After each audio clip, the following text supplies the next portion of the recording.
Welcome back to My First Stage, the podcast that talks to professional public speakers about how they got booked on their first stages and what happened next. I am here with Kati Peterman. She is the founder of FRX, and she is an industry expert for live events, running stages, and being on stage. So she knows everything from how to get on stages to what to do once you're up there. And she might not actually remember her first stage story. So I want to get right into it. And thank you so much for being on the show and hanging out with me. And let's hear it. What was your first stage? Yeah, thanks so much for having me on. So, very first stage experience was unique. I was not necessarily prepared for it. Being in live events and virtual events, typically I'm writing it. I'm having helping everyone else rehearse and get into it. And our founder actually had a little bit of a flare up and was really sick. And we were doing a live kind of 2 day masterclass. It was virtual and in studio, but we were doing a live 2 day masterclass, and he was just like, "Hey, like you have to do this. You have to cover. Like I can't make it. Like I can't even stand up right now." And I was like, "Oh, okay, great, right? Time to put my money where my mouth is." So I got mic'd up. I'm in there. I'm feeling good about it. I know the content. I wrote the content, right? So I'm fully confident in it. I think that's a huge part of it. Going up there, and then I see my face and I see all of the cameras on Zoom, and I just completely black out. Like, I couldn't tell you what happened. I don't know. I hear, like, in my ear, I hear our AV guy, and he's like, "Katie, are you good?" And I'm like looking at myself. Thankfully, he knew what was happening and saw my face. So he was able to like very quickly like turn the monitor that I was seeing myself, turn that off, put a quick video up, right, of like some testimonials and a reel going. And then he comes in and he's like, "Hey, are you okay?" And I was like, "What?" Like just completely blacked out. And I had no idea that I would do that. I had absolutely no idea that I would do that. Um, gosh, and it just went by so fast, and I was, like, sweaty. I was like, "Why am I so sweaty? Where did this even come from?" Like, I've gotten sweaty, getting, like, laser hair removal or something done where, like, the pain or, like, a tattoo removal, but I was, like, drenched, and I was like, "Oh my god, what happened?"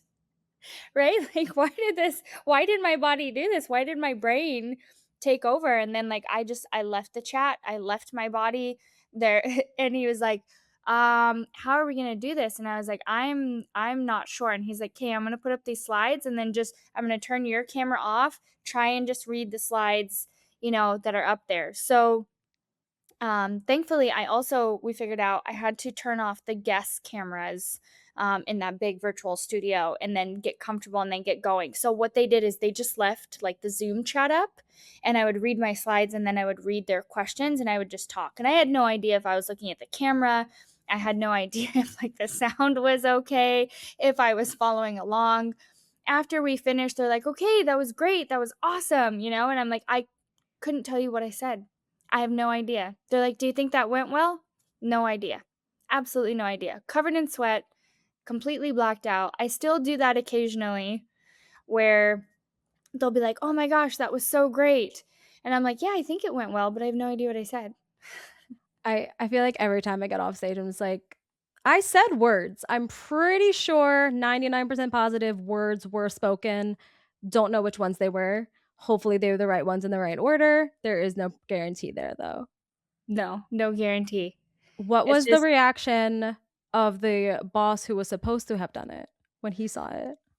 I think that's harder for them because they're speakers, they're critiquing, they're educating all the time. They were happy and grateful that I was able to do that, but we definitely laugh about it still to this day. It's one of those things where it's like, instead of saying like, "Hey, good luck," or if they know that I'm going out to an event, they'll be like, "Yeah, hope you have a good event." And it's never good luck anymore. It's don't black out, you know.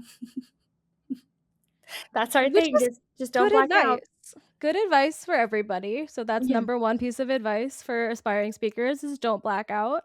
Um, what was the next time? Like, what changed the next time you got on stage? I think with that, I because it was so interesting. I was like, "Man, why did that happen?" Right? Like, why did I get so nervous? Like, I know this content. I think it's just that, like, feeling of being ready and being prepared and knowing everything, and I think with the studio for me, it was because of the tech setup. Like, I Mhm. never had to consider that. I never had to take it into consideration. They were set. We had the AV team, right? There was nothing that I needed to do. But then stepping into that, and I had no idea. Um, Naturally, I'm a control freak. So, now I'm the person that's like asking the tech, like, hey, can we run through the slides? Can we do a sound check? Can we do this? Can I see what microphone? I know what type of microphone I need. I know what type of microphone I feel best with. Like, I'm a hand talker and I'm a facilitator. So if I have to do a handheld, I'm gonna struggle a little bit more because I'm gonna be over here, then the sound's gonna be off, and then I'm gonna be like worried about that. So if I have the Britney Spears mic, I do best. I call it the Britney mic. Love it. I think it's called a lapel in the real world, but The lapel is like the lavalier, the one that goes here. oh, well, I see, yeah. I just headset mic, but it'll forever now be Britney Spears mic, and I It's a am Britney mic. I need a Britney mic. That's what I tell them. If you have a Britney mic so I can walk around and be free, we don't have to worry about it, and my necklaces are not hitting, the mic and my hair and clothes, whatever. I just like to be free and roaming around and doing my best. So that really helps.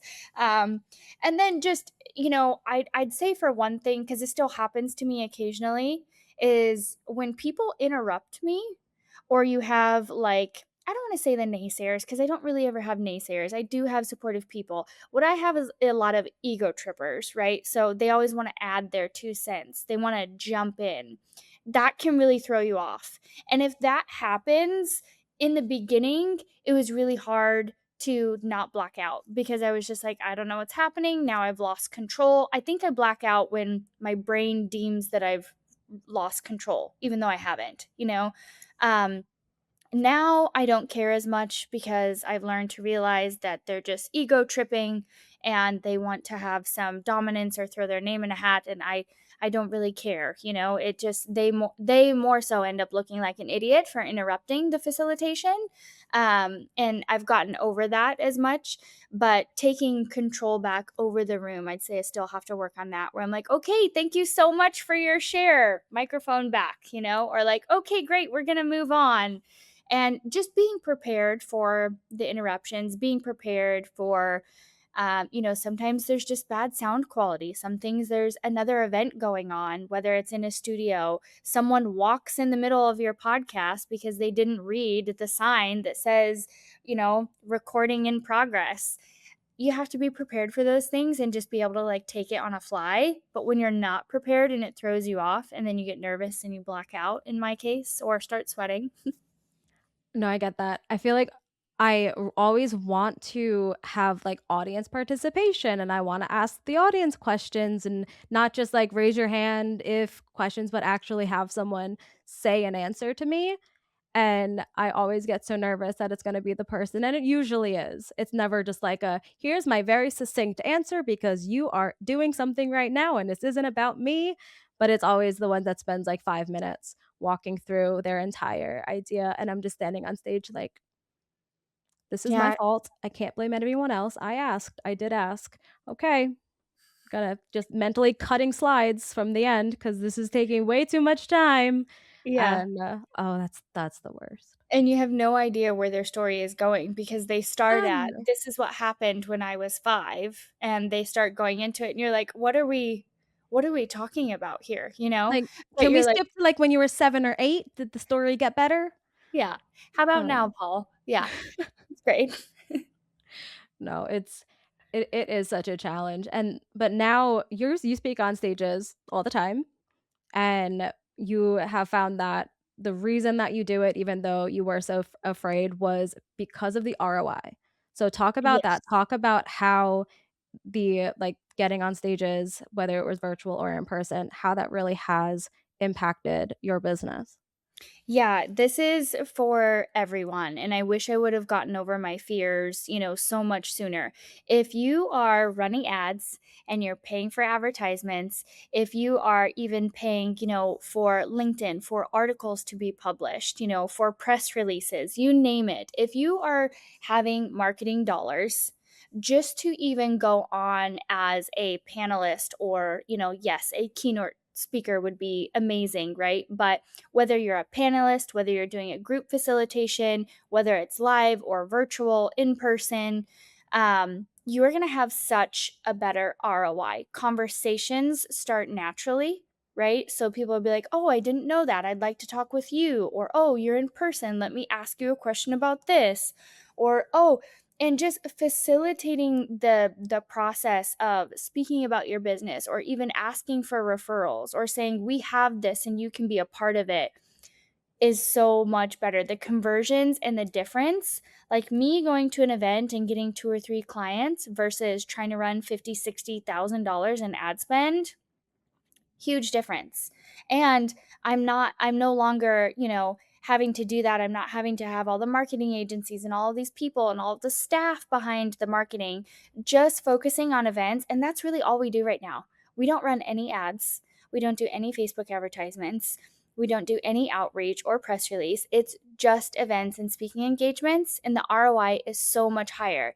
So if you're like, "I don't know where to start," like, just get out there, find something that really resonates with you, find something that you're comfortable speaking about, and then have, some type of either free thing that they can download or join or be a part of. We have a community call that we typically offer people that, "Hey, you can join this to just come and learn and listen," right? Other people will have worksheets, they'll have books, they'll have, whatever it is, that just keeps that relationship open and going. And you're not doing a hardcore sales pitch, but the ROI is fantastic. So if you're nervous about speaking and you're not sure, just get out there and start doing it. Start with like panel discussions where you join a panel and everyone has the same question, but you're just adding your unique perspective. And I know we're gonna talk a little bit about, like, how to, like, pitch to be on a stage, but before we move to that, one of the, like, piece of advice I often give is if you can't get on a stage, just create your own. Yes. And so, like, podcasts, webinars, things that are in a more like a virtual setting that is a little more accessible can be like an easy way to kind of build some social proof, if Yes. you've never been on a stage before. Can you talk a little bit about that and how you can find some ways to put yourself on a stage if other people aren't giving you theirs? Yeah, absolutely. We've helped a ton of people build masterminds and events and virtuals and online masterclasses, you name it. People want education, right? They don't just want to be entertained. Entertainment is definitely part of it, right? There's a difference between just education and entertainment. So you have to have a mix of both. If you can find something that allows you to do like a one to many, or an on demand or an evergreen, right? That they can do it at their own time. It's also, people want like that instant gratification where when they want it now. That's really important, to have speed to whatever people are wanting. And then, they say, and this is a proven statistic, that before you have a client that's in high ticket, so anything over 3,000, right?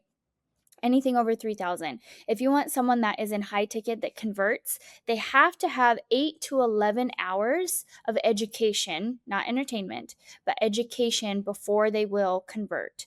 So you need to have some type of audience, masterclass, podcast, YouTube channel, whatever it may be, that's equivalent to that 8 to 11 hours of content before they convert, that's out there.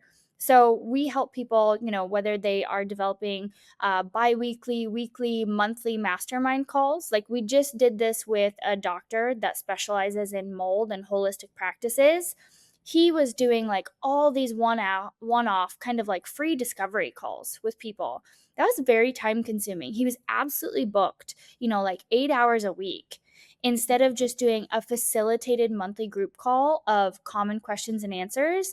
And then they had 3 videos that they could watch before they got on that monthly call, which was great. So they had to watch those 3 calls before they signed up and registered for it. Not only did they get 3 hours of education, like pure education, but it answered all of their common Q&As. It got them primed and ready. They weren't interrupting, they weren't debating, they weren't asking questions that he had to be extremely repetitive in, that wasn't like the highest and best use of his time, right? And they were getting them in a better mindset of like what's expected on the community call and what to do going forward.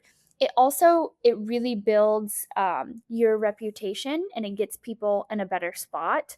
A way for you to get on and host those community calls and to get more comfortable with Q&A and answering questions kind of on the spot, navigating things. It's much better to do it in your audience, kind of on your own time, than someone else's audience and stage.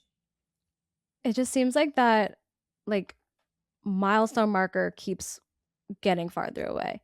We always used to hear that you need to have, like, 3 touch points before someone could buy, and then it was 7, and then it was 15, and now it's probably, like, 97, and now those touch points need to last for 8 hours, and it's just getting harder and harder, and I think that's one of the, like, reasons it is so important to be creating this type of content because your competitor is. Yes. Yeah. And if even if this is, like, the thing I wanna talk about, if they go and learn about it from somebody else, what's gonna make them come back and buy it from you instead of the person they just learned it from? Yeah. Yeah, it's about the access, it's about the speed, it's about how easy it is to log into your portal, and do they need to sign up and fill out, 8 different forms and click this, and even though it's supposed to be free, do they have to put a credit card on file? Do they have to enter, their cell phone number? How many messages are you going to send them? And that's a big difference. That's why I said there is a difference between education and entertainment, is I don't want 3 daily newsletters. Like, that's overkill. I'm just gonna unsubscribe. Now you're just clogging up my inbox. Like, no, thank you. But I do want access to something that I want access to when I want it, and I wanna watch it at my own time, and I prefer that it's free because, yes, this one's available for 9.97, and this one's available for 1.97, and this one is 4.97, right? And it's like, how do I know if it's all the same education? How do I know, like, which method works, or which one's gonna give me the best advice, or so I think that free resource and that free, that really has a lot of walls come down, and then people doing their own work, and then that difference of the education versus entertainment, right? Is like, are they actually getting meat and potatoes, or are you just telling third party stories for 8 hours that I can't relate with? And you're trying to make yourself sound cool from all the people you've helped, and I'm not actually getting anything, is kind of what's going on in that mindset. That is probably the worst. I hate walking out when someone is speaking on stage, especially if it's in a small room, because I know, like, I would take that as such a personal, like, insult if I was the one watching someone walk out, but I had to once because we were 15 minutes in and all he was doing was telling all of these success stories of not him, but someone else to Yeah. try to prove that he's like, "I just wanna make sure that you guys know I have the authority to be here," and then he's just like, "My brother did all of this," and, like, I don't even know what your topic is. Yeah, I don't even know who your brother is, so I don't care. And Yeah, I always tell everyone when they do these intros and they're like, "Oh, I did this and this is my background," like, people don't care. Just start teaching them yes. and give them whatever they want. Like, put the meat and potatoes first. Like, if someone is starving, right? You're not gonna be like, "Here's some juice." It's like, give them the meat and potatoes, and then just let them eat for a little bit, right? Let them get settled, and then do all the rest of the stuff later. And they'll be satisfied, and they'll be more open and receptive. But you have to give education, and you have to give whatever your 3 bullet points or your tagline, whatever it was, like, you need to satisfy that in the first, like, 15 minutes. Yes, absolutely. And it's like, if you have to work that hard on credibility before you start teaching, then that just sometimes makes me think that you're not confident in whatever you're teaching. And I'm hard. I'm a skeptic. I'm type A. I'm like analytical engineer mindset. I pick things apart. I'm like looking for it. I'm waiting for the drop, you know. Um, but yeah, the deliverables, and then you can get into like the emotion and, why you do it and why you believe that and how you started and where you got there. And they'll be much more interested. But yeah, you have to deliver on the meat and potatoes. And we've talked a little bit about in-person and virtual. I think both are very valid when it comes to being on stages, whether you're physically on a stage or on a virtual stage. But are there like tactics that work better when you're on in different scenarios like that?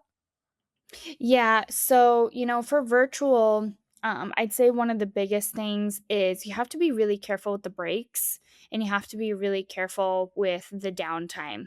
You know, most people virtually, they'll take their phone with them, or they'll get up, they'll use the bathroom, lunch, all of that. You don't necessarily need these like 1 hour lunch breaks when you're doing virtual events. You don't need these 45-minute, reviews where you're doing that because you give those breaks in person for your staff to go facilitate questions and exercises. You go, do that so people can ask one-on-one questions. Yes, in person, you don't want four or five people leaving in the middle of your presentation and going to use the bathroom and then coming back and blah blah blah blah blah. So virtual, I would say breaks, things in between should be much, much shorter, because statistically, and we've done a ton of virtual events, but they just the drop off. It's hard to come back from that. You're really just shooting yourself in the foot. So you really virtually have to be careful with the duration of breaks, how long they are. I would say like 5 minutes at the most, Mhm. facilitated like breakout rooms and Zoom breakout rooms and this, that, the other. That shouldn't be more than like 15 minutes max on those. You're gonna have you're like people are gonna drop off, your show rate's gonna go down, your retention's gonna go down. Definitely on that. And then for live events, um, there's a little bit of like this, you have to like rush to the fatigue, right? So with live events, it's almost like because people have that access to things and they're not doing as much, I'd say like stimulation in a live event, they get a little bit more tired, they get a little bit more fatigued. So when someone is just teaching all day, if you're doing like a 90-minute prezo, you have to have facilitated group work and you have to have facilitated exercise where they're doing like a group session, a share and solve, turn to your partner and ask them what they got on blah, blah, blah, blah, blah exercise. But you can't just be talking to them for 90 minutes and then a 5-minute break and then the next speaker. Like they're going to be exhausted and fatigued and they're not going to remember half of the education that you gave them. If you're not doing facilitated group interactive exercises when you're doing like a whole day or anything more than, 4 hours, you're going to lose people. And this might just be a question that I wonder because I'm awkward. When you are having people do something independently, what do you do? Like, while you're just on stage and they're doing stuff, what do you do? Yeah, I walk around. So I actually just Okay. did one of these this week. So, I'll have like my notebook and I'm walking them through their questions on whatever it may be. And so for example, I'll be very clear like, okay, we're going to spend 5 minutes on this one before we move to the next one. And so I'll say, "Okay, timer started, blah blah blah. It's up there." They're all chatting. I'm walking around. Sometimes I'll check in with people. I'll ask them, are they stuck? I'll joke with them. I'll come back and I'll say, "Hey, so and so just had a really great share, right? Are any of you feeling this way?" I'll kind of give people a hard time. If I see people like looking at the wall, I'll literally call on them and be like, "Hey, Adam, you're looking at the wall. Are you lost or what's going on?" Because I make sure that they're participating in that. But I walk around and I talk with people. The more that you're like, if you have the ability to do that, Marcus Lemonis, when we did like very large events, and his presentation was so long. He was so good at going down into the crowd. And Mhm. the speakers that went down into the crowd and they got off their platform and their podium and they actually were like being a human and interacting with people, they actually had the highest reviews. That makes sense. I feel like I would just be just like the Jeopardy theme song in my head, just awkwardly standing at the front waiting for people to be finished. So I'm gonna do it your way instead. Way smarter. And so you're running events now and you are constantly getting pitched by other people who want to be on your stage. How are you choosing who gets to be on your stage? And I mean, this is perfect for this audience who just want to know how they can get on. What are those secrets to pitching an actual event person to get on their stages? Yeah, I think it's great once you have your presentation and those things down and you're like, okay, I'm feeling good. I love this. And whether you're approaching someone as a paid sponsorship, which usually that's a lot easier when you do the pay to play space. But also, if you're trying to build things and build your network and you're asking to be on someone else's stage or you're offering to do something and you're kind of doing a maybe a swap or discounted or even free, right? But you're offering to teach. Maybe they have a very large sponsorship and you're trying to figure out a way to make that work. A lot of people, if you are understanding of what they are trying to accomplish, so many people just approach it and they're totally selfish. Like they're so selfish. They're like, well, we're doing this and we're building that out, and you would be so lucky to have me on your stage. Great. This isn't your stage and this isn't your event, and you didn't pay all of the marketing dollars, the F&B, the hotel, the venue, the staff, right? It's like sometimes it's just mind-boggling and people don't mean to, but the way that they Mhm. approach it is just like, you have to be kidding me. Like we would be so lucky to have this, like we're trying to put on an event. So you have to understand what event they're doing, what's the purpose of their event, what are they trying to accomplish, right? And then what can you take off of their plate? So most of the time when you're speaking or teaching, usually there's some type of fulfillment or push or something that you can do so it's reciprocal, that you're not just get up there and talking about yourself and your experience and your team and your offer, right? You're talking about how what you do and your expertise lines up with you being at this event, and you're tying back in credibility. You're tying back in, like, yes, this is why I believe in this industry. This is why I also believe in this service. This is why I am here, is because I believe that there's alignment. Even with my success and what I've accomplished, I still believe that what this is and what you guys have access to is very powerful. So you're adding credibility back to the source. That's huge. If you can add credibility back to the source and give them acknowledgement as well, that's huge. And then fulfillment wise, what type of education are you providing that they need to provide to their audience? That could be anything from operations, inside secrets, best practices, things that you've learned along the way, anything that also ties back to their education that's complementary, right? You want to be complementary to whoever stage you're on, and you're kind of acting as a third party sales source, right? So everything that you are teaching about, even though it is for you and your company, it should be tying back to whoever stage you're on. And then we try and take exercises, fulfillment, um, whether it's talking about KPIs or metrics or communication or leadership, we try and teach that to their audience for fulfillment. So they're like, wow, I'm so glad we had that discussion.